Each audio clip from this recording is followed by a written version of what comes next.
안녕하십니까, 이태윤입니다.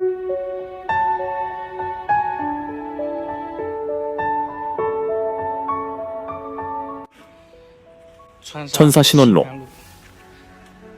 번화했던 거리가 사람이 없습니다. 저밖에 없습니다. 블로그는 이런 방식으로 인사드리게 되어 정말 죄송하다며, 처음에는 자신감을 가지고 시작했던 가게였지만 더는 운영을 이어갈 수 없어 철수하기로 결정했다고 밝혔습니다. 그는 3개월 전 수많은 네티즌들이 식당 창업을 만류했지만 스스로 부딪혀 보지 않으면 후회가 남는 성격이라 고집을 꺾지 않았다며, 지금에서야 돌아보니 이 가게는 나와 맞지 않았다는 판단이 들었고 결국 정리수순에 들어가게 됐다고 전했습니다. 한 가지 알려드릴 소식이 있습니다. 저희 오림점이 곧 폐점하게 됐습니다. 최근 며칠 동안 영상을 올리지 못한 이유는 계속해서 가게를 정리하느라 시간이 없었기 때문이고, 모든 정리가 끝나는 대로 다시 영상을 통해 인사드리겠습니다. 애들이 계약한다고 설마 그 이후로 제 식당까지 망하겠습니까? 아이들 계약하면 오히려 축하라도 해야 하는 거 아닌가요? 정말 답답하고 억장이 무너집니다. 내일은 다 같이 저희 식당으로 오세요. 아이들도 함께 데려오세요. 제가 숙제도 봐드릴게요. 단 초등학교 2학년 이하만 가능합니다. 2학년 이상은 제가 전문이 아니라서요. 가게에 손님이 없을 때면 마음이 텅 빈 것 같아요. 잠깐 눈을 붙이고 싶어도 잠이 안 오고 밥 한술 뜨려 해도 입맛이 뚝 떨어져요. 결국 그냥 가게 문 앞에 멍하니 서 있게 됩니다. 올해 장사는 노력하고 안 하고의 문제가 아니라 아무리 죽어라 애써도 도무지 돈은 벌 수 없습니다. 거리 풍경만 봐도 알 수 있습니다. 사람 하나 없고 개가 핥고 간 듯 깨끗합니다. 오늘부로 영업을 중단합니다. 정말입니다. 이곳저곳 어렵게 끌어모은 100만 위안을 투자해서 문을 연 지 3년도 안 됐는데 결국 전부 손해로 날려버렸어요. 맞습니다. 영업 종료입니다. 2년 넘게 단 하루도 쉬지 않고 버텨왔지만 결국 이렇게 문을 닫게 됐습니다. 올해 같은 장사는요, 마음이 급한 사람은 절대 못해요. 심장이 약한 사람도 못하고요. 혈압 높은 분들, 잠 못 주무시는 분들 더더욱 못하세요. 젊은 사람도 버티기 힘들고 나이 든 사람은 아예 감당이 안 됩니다. 결국 평범한 사람이 감당할 수 있는 세상은 아닌 거예요. 정말 너무 힘듭니다. 블로그는 이제는 상해에서 정말 더는 버틸 수가 없다며, 지금 시내 곳곳에는 폐업하거나 가게를 내놓는 점포들이 넘쳐나고 대부분 적자를 감수한 헐값 처분에 나서고 있다고 말했습니다.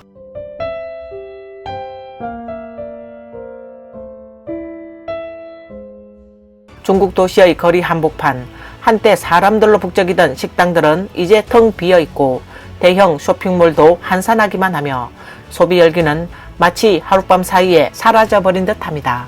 경제 하강의 그늘 속에서 소비하지 않기는 점점 더 많은 사람들이 선택하는 생존 전략이 되고 있습니다. 광서 지역의 한 꼬치구이 노점 상인은 올해 장사는 정말 안 된다. 아르바이트생 하나 쓸 형편도 못 되고 주변 가게의 90%가 이미 문을 닫았다라고 토로했습니다. 또 다른 사례로 절강성의 영파에서 정정전설이라는 식당을 운영하던 한 블로그는 역시 장기적인 경기 침체 속에 매출이 급감했고 누적 손실은 900만 위안에 달했으며 전국적으로 번지고 있는 외식업 붕괴 흐름을 피하지 못하고 결국 9월 20일 공식 폐업을 선언했습니다. 정말 전혀 예상하지 못했습니다. 코로나19 팬데믹이 끝나고 몇 년 상황이 이렇게까지 심각해질 줄은 몰랐습니다. 저희는 할 수 있는 건 다 했습니다. 온 힘을 다해 노력했고 변화도 끊임없이 시도했어요. 그런데도 딩딩 꼬치구이는 해가 갈수록 매출이 줄었고 결국 막다른 길에 몰리고 말았습니다. 지금은 어쩔 수 없이 폐점을 준비하고 있습니다. 사실 이 가게에 정말 많은 돈을 투자했습니다. 하지만 이제는 양도하려고 해도 받아줄 사람조차 없고 심지어 무료로 넘기겠다고 해도 아무도 원하지 않습니다. 이렇게 큰 매장의 집기들을 중고업체에 넘겨도 고작 5만 위안밖에 받지 못합니다. 간판 하나에만 6만 위안 들였는데 말이죠. 가슴이 찢어지지만 받아들여야만 합니다. 지난 몇 년 저는 불면증에 시달리며 하루하루 고통 속에 살았습니다. 스스로를 수없이 돌아봤고 반성도 했습니다. 가끔은 제 자신이 너무 안쓰럽게 느껴질 때도 있었어요. 900만 위안을 한 푼, 두 푼 잃어가며 900개의 밤을 매일같이 견뎌야 했습니다. 오늘 정말 충격적인 소식이 전해졌습니다. 지금 광주의 오프라인 매장 폐업률이 무려 80%에 달한다고 합니다. 이게 무슨 뜻일까요? 10곳 중 8곳이 이미 문을 닫았거나 폐업 직전까지 몰려있다는 의미입니다. 대부분의 점주들은 하루 종일 가게를 지키며 손님을 기다리지만 실제로 가게를 찾는 손님은 손에 꼽을 정도입니다. 그나마 발길을 들인 고객들도 상품만 구경하고 나서 온라인에서 가격을 비교하거나 다른 상점과 비교만 하고 결국 떠나버리기 일쑤죠. 그 결과 실물 상점들은 극심한 가격 경쟁에 내몰리고 있고 그로 인한 타격은 상상 이상으로 심각한 수준입니다. 오프라인 자영업자들에게 지금 이 시장은 그야말로 생존을 건 싸움입니다. 이 자영업자는 한때 식당을 운영했지만 11개월 만에 결국 문을 닫을 수밖에 없었다고 밝혔습니다. 현재 가게 내부의 모든 집기와 장비는 중고업체를 통해 전부 철거된 상태입니다. 외식업을 시작한 이후로는 새벽 5에서 6시까지 버티며 일하는 게 일상이 됐어요. 머리카락은 하루가 다르게 빠지고 거울을 볼 때마다 내가 너무 빨리 늙어가고 있구나 하는 생각이 듭니다. 밤샘은 정말 몸을 망가뜨려요. 여성으로서 1년 넘게 이런 생활을 하다 보니 생리불순에 부정맥까지 생겨 병원을 수차례 다녀야 했고 언제 갑자기 쓰러질지 모른다는 두려움 속에 지냅니다. 무엇보다도 이렇게 몸과 시간을 갈아 넣고도 얻는 게 너무 적어요. 희망도 보이지 않는 작은 가게를 지키면서 몸만 축내는 지금의 삶이 과연 무슨 의미가 있을까요? 솔직히 말해서 제 노력만큼 수익이 따라주는 걸 보지 못하면 저는 더 이상 버틸 수 없을 것 같아요. 이 블로그는 이번이 첫 창업이자 첫 매장 운영이었지만 결국 실패로 끝나게 됐다고 털어놓았습니다. 처음으로 외식업에 도전하다 보니 모르는 부분이 많아 그래서 결국 프랜차이즈 가맹을 선택했다. 만약 초기 투자금이 50에서 60만 위안이었다면 지금쯤 손해가 얼마나 컸을지 상상하기조차 싫다고 말했습니다. 한편 의류 매장을 운영하던 또 다른 자영업자 역시 폐업을 앞두고 있습니다. 그녀는 지난 2017년부터 항주 사계청 도매시장에 입점해 8년 동안 장사를 이어왔지만 이제는 공식적으로 가게 문을 닫게 되었습니다. 2017년 처음 항저우 사계청에 발을 디뎠을 때 제 첫 일은 피팅 모델이었어요. 당시엔 정해진 급여만 받아도 불평 없이 시키지 않은 일까지 스스로 나서서 했죠. 그 덕분인지 제 월급은 눈에 띄게 오르기 시작했고 얼마 지나지 않아 연봉 100만 위안을 달성하게 됐습니다. 그 시절엔 매일 새벽 4시면 가게에 나가 일했어요. 몸은 힘들었지만 마음만은 꽉 차 있었죠. 그러다 팬데믹이라는 큰 위기가 닥쳤고 그 어려운 시기에 저는 오히려 창업을 선택했습니다. 10평 남짓한 작은 가게에서 직원 5명과 함께 시작했지만 1년 만에 무려 3천만 위안의 매출을 올렸어요. 사업은 해마다 성장했고 점포는 점점 커졌고 팀도 5명에서 20에서 30명 규모로 늘었어요. 하지만 그만큼 고정 지출과 운영 부담도 커졌고 어느 순간부터는 책임이라는 이름의 무게가 제 어깨를 짓누르기 시작했습니다.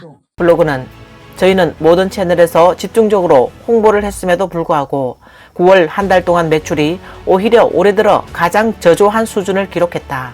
그것도 단순한 하락이 아니라 말 그대로 절벽 같은 하락이었다며 내부 구성원들 모두 이유를 도무지 알 수 없어 황당함과 함께 깊은 무력감을 느끼고 있다라고 말했습니다. 올해 9월 저희 매장은 말 그대로 역사적인 매출 하락을 겪었습니다. 기존에는 하루 평균 10,000 위안, 약 200만 원가량의 매출을 기록해왔지만 이번 달에는 7,000 위안도 넘기기 어려운 수준입니다. 전월 대비는 물론이고 올해 전체 평균과 비교해도 최소 30% 이상 감소한 수치입니다. 온라인 마케팅도 나름 철저히 운영해왔어요. 매달 꾸준히 광고를 집행하고 쇼트폼 영상도 제작하고 일정 수준의 라이브 방송도 병행해왔습니다. 이곳은 제가 20만 위안 넘게 들여 차린 여성 의류 신발 매장입니다. 그런데 지금 무려 3일째 단 한 건의 매출도 없습니다. 여러분, 요즘 자영업 하시는 분들 장사 어떠세요? 저는 정말 한계에 다다른 것 같아요. 지난 몇 년 동안 장사가 아무리 힘들어도 꾹 참고 이를 악물고 버텨왔습니다. 올해 5월까지만 해도 몇만 위안씩은 팔았는데 6월 들어서부터는 매출이 갑자기 뚝 끊겼고 오늘이 벌써 10일인데 누적 매출이 10,000 위안도 안 됩니다. 이 정도면 가게 월세도 못 낼 지경이에요. 요즘은 기존 단골들이 와서 옷을 입어보기만 하고 사지를 않고 그냥 나가고 새로운 손님은 아예 그림자조차 보이지 않습니다. 블로그는 저는 틱톡에서 매일 영상으로 제품을 소개할 뿐만 아니라 위챗 모멘트에도 하루에 10에서 20개씩 상품 정보를 올리고 있지만 정작 매장에는 손님이 들어오지 않습니다. 라며 깊은 좌절감을 드러냈습니다. 의류 장사는 한 번 투자할 때마다 기본이 10만에서 20만 위안인데 이렇게 며칠씩 연속으로 매출이 0원으로 이어지면 겪는 불안과 조바심은 말로 다 할 수 없다고 말합니다. 신상품 입고에는 비용이 들고 매장 임대료도 내야 하며 직원 급여와 물류 비용까지 겹치면 고정 지출만으로도 막대한 부담이 되는데 현재 매장에 쌓여있는 재고만 해도 20만 위안 상당에 달합니다. 하지만 어느덧 2025년 상반기가 거의 끝나가는데도 그녀의 주머니는 여전히 텅 비어 있다고 합니다. 이 블로그가 운영해온 화평인상식당은 곧 개업 10주년을 앞두고 있지만 아이러니하게도 바로 이 시점에 폐업이라는 결정을 내릴 수밖에 없는 상황에 놓였습니다. 2015년부터 2025년까지 바람과 비를 견디며 달려온 지난 10년 동안 저희 화평인상은 제 인생의 첫 번째 종잣돈을 만들어준 정말 소중한 공간이었습니다. 이 가게는 저의 모든 성장과 변화, 기쁨과 고통을 함께 해온 동반자였어요. 하지만 저는 오늘 오랜 고민 끝에 이 식당을 과감히 내려놓기로 결심했습니다. 10년 동안 한 아이처럼 정성을 다해 키워온 가게였기에 그만두기로 한 결정은 결코 쉬운 일이 아니었습니다. 그래서인지 아쉬움도 크고 미련도 많이 남습니다. 극심한 스트레스에 흰머리가 부쩍 늘었고 눈과 주름은 이제 개미조차 끼어 죽을 만큼 깊어졌습니다. 블로그는 지난 시간을 굳이 되돌아보고 싶지 않은 건 괜히 감상해졌고 팬들 앞에서 눈물을 보이고 싶지 않기 때문이라며 오늘의 이 마무리는 끝도 이별도 아닌 하나의 약속이며 언젠가 다시 만날 날을 기약하는 인사일 뿐입니다. 라고 조용히 말을 맺었습니다. 올해는 정말 도대체 무슨 일인지 모르겠습니다. 거리에는 배달원, 택배기사, 심부름 대행 인력들만 가득하고 정작 손님은 거의 보이지도 않아요. 어제는 하루 종일 장사를 한 건도 못했고 오늘도 지금 이 시각까지 단 한 건의 매출도 없습니다. 그런데도 저는 내년 가게 임대료까지 벌써 다 납부했어요. 옆 가게 몇 곳은 지금도 내년 임대료를 과연 내야 하나 말아야 하나 고민 중입니다. 정말 9월 장사가 이렇게까지 안 되는 게 전국적인 현상인가요? 아니면 우리 동네만 이런 건가요? 여러분 계신 곳은 어떤가요? 오늘 한 가지 소식을 전해드려야 할 것 같습니다. 저희 왕가만점이 문을 닫게 되었습니다. 2020년부터 지금까지 수많은 시간과 추억이 쌓인 공간이라 쉽게 내려놓을 수 없는 결정이었습니다. 하지만 모든 것을 계획대로 준비해도 결국 피할 수 없는 현실이 있음을 실감합니다. 요즘 외식업은 경쟁도 치열하고 환경도 너무 어렵습니다. 그럼에도 불구하고 지금까지 함께 해주신 모든 팬 여러분께 진심으로 감사드립니다. 이곳에서 첫 데이트를 하고 첫 회식을 하고 첫 비즈니스 미팅을 열어주신 많은 손님들, 저희를 선택해주신 그 순간들 하나하나가 저희에게는 정말 소중한 기억입니다. 이 공간은 단지 저희의 추억만이 아닌 수많은 고객, 여러분의 인생 한 장면이 담긴 곳이었습니다. 손님에서 친구로 이어진 인연도 적지 않았기에 그저 조용히 떠나고 싶지는 않았습니다. 하고 싶은 말은 너무 많지만 모든 감정은 굳이 말로 다 하지 않아도 여러분께 잘 전해질 거라 믿습니다. 감사합니다. 그리고 언젠가 다시 뵐 수 있기를 바랍니다. 여기는 상하이 민항구중심병원 인근입니다. 오늘 직접 이 거리까지 걸어와 봤는데 눈앞에 펼쳐진 풍경에 깜짝 놀랐어요. 거리 양옆의 점포들이 줄줄이 문을 닫았거나 아예 임대조차 나가지 않은 상태였습니다. 지금의 경제 상황이 정말 이렇게까지 심각한 걸까요? 아니면 9월 1일 이후 무언가 변화가 생기면서 모두가 한꺼번에 포기하고 있는 걸까요? 이 식당 운영자는 5년간 가게를 지켜왔지만 끝내 손실을 줄이기 위해 문을 닫기로 결정했습니다. 그녀는 2020년 2월 13일 초성 청가에 샤브샤브 전문점을 열었습니다. 당시 팬데믹의 여파로 같은 건물 내 다른 점포들이 잇따라 철수하는 가운데 유일하게 그녀의 가게만이 끝까지 남아있었다고 회상했습니다. 비록 손님들의 호평을 받았지만 텅 빈 상권 속에서 살아남기란 결코 쉽지 않았습니다. 이후 그녀는 매장을 만달광장으로 이전했고 일부 단골 고객들이 따라와주며 다시 희망을 품었지만 냉혹한 현실은 달라지지 않았습니다. 고정비 지출은 여전히 수입을 초과했고 그녀가 기대했던 반전은 끝내 오지 않았습니다. 이곳으로 이전한 지는 얼마 되지 않았지만 주변엔 이미 저가 뷔페가 넘쳐나고 있었습니다. 그 속에서도 저는 끝까지 품질만큼은 지키려 애썼습니다. 하지만 소고기 원가는 계속 오르고 상가 운영비도 만만치 않아 결국 수익은 거의 남지 않게 됐습니다. 주변 지인들은 지금이라도 손해를 줄이고 그만두라고 조언했지만 저는 제 고객, 팬, 그리고 오랜 시간 함께 해온 직원들을 생각하면 도저히 쉽게 포기할 수 없었습니다. 언젠가는 상황이 나아질 거라 믿고 버텨왔지만 냉정한 현실은 결국 피할 수 없었습니다. 장기간 이어진 수익과 지출의 불균형은 더 이상 감당하기 어려운 수준에 이르렀고 매일 밤 침대에 누워 가게 사정을 곱씹으며 잠들지 못하는 날들이 반복됐습니다. 블로그는 수없이 반복된 내면의 갈등 끝에 마침내 용기를 내어 내려놓는 선택을 하게 됐다고 밝혔습니다. 그 과정은 분명 고통스러웠지만 그녀는 사람은 결국 앞으로 나아가야 하고 무언가를 포기해야만 비로소 새로운 것을 얻을 수 있다는 사실을 스스로 받아들이게 되었다고 말했습니다. 요즘 거리에 폐업하는 점포가 이렇게 많은 이유 아시겠습니까? 지금은 물건 하나를 사도 손가락 한 번이면 단 1초 만에 결제 금액이 몇몇 대형 플랫폼으로 넘어갑니다. 지역 상인들과는 전혀 연결되지 않는 구조죠. 게다가 영향력 있는 대형 인플루언서 한 명이 수천, 수만 개 매장의 매출을 앗아가는 상황입니다. 이런 현실에서 길거리 상점들이 어떻게 버텨낼 수 있겠습니까? 온라인은 날이 갈수록 더 빠르게 돈을 쓸어 담고 있지만 오프라인 점주는 그저 텅 빈 가게를 지키며 언제 가게를 넘겨야 할까를 고민하는 처지입니다. 결국 점포는 또 다른 사람에게 인계되고 그 다음 사람도 역시 손해를 보게 되며 마지막엔 내가 운영을 잘못했나라는 자책만 남는 악순환이 반복되고 있습니다.